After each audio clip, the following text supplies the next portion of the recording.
You say that fundamentally my mind works in exactly the same way as everyone else. Why does this make me responsible for the whole world?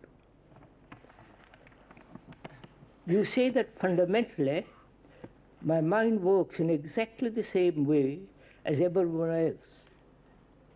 Why does this make me feel responsible for the whole world? I'm afraid I did not say that. I said, the speaker said, that wherever you go throughout the world, human beings suffer. They are in conflict. They are in anxiety, uncertainty, both psychologically and physically. There is very little security. There is fear. There is loneliness, despair, depression. This is the common lot of all human beings, whether they live in China, Japan, India, or here, or in America or Russia. Everybody goes through this. This is their life. And as a human being, you are the whole world, psychologically. You are not separate from the man who is suffering, anxious, lonely in India or in America. So, you are the world and the world is you. This is a fact which very few people realize. Not an intellectual fact, a philosophical concept, an ideal, something to be longed for, but it's a fact, as your headache. And when one realizes that profoundly inside, not intellectually, verbally, or ideologically, then the question arises, what is my responsibility?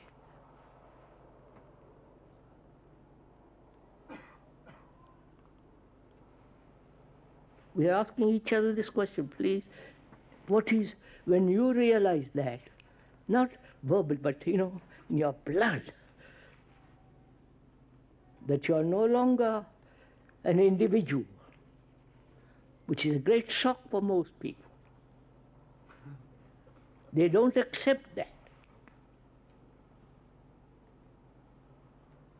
We think our minds, our problems, our anxieties is ours, mine, not yours.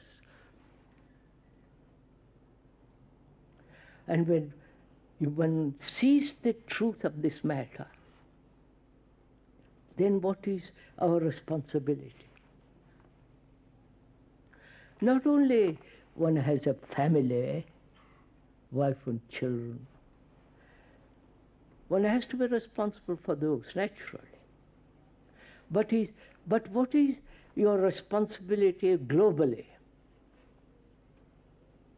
You understand my question? For the whole of mankind. Because you are the mankind. You have your illusions, your images of God, your images of heaven, and so on, so on. You have your rituals, you are, the whole business. Exactly like the rest of the world, only in different names. They don't call themselves Christians, they call themselves Muslims or Hindus or Buddhists. But the pattern is the same. Right?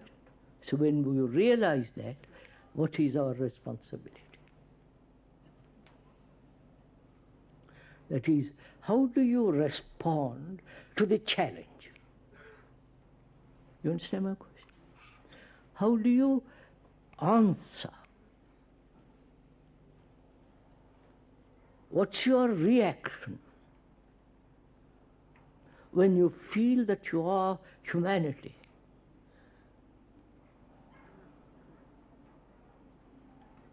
This is the challenge. You understand? How do you meet a challenge? If you meet it from your old individual conditioning, your response will naturally be totally inadequate. Right? It will be fragmentary, it will be rather shoddy.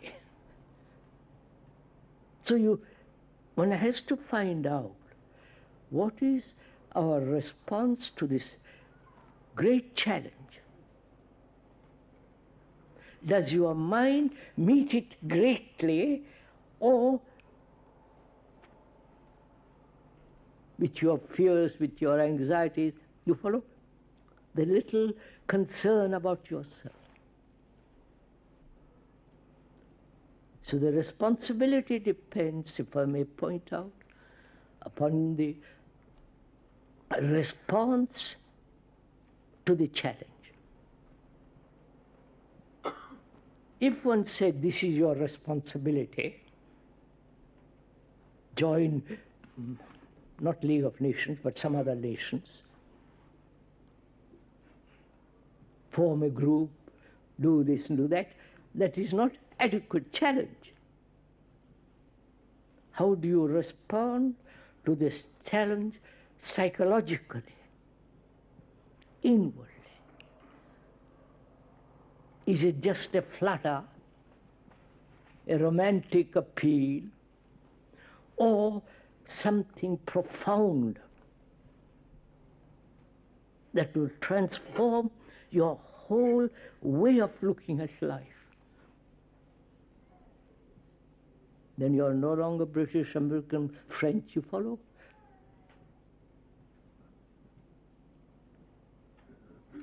Will you give up all that?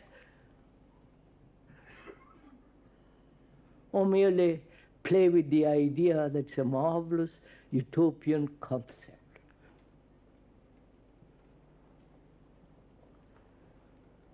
Right? So the responsibility to this challenge depends on you.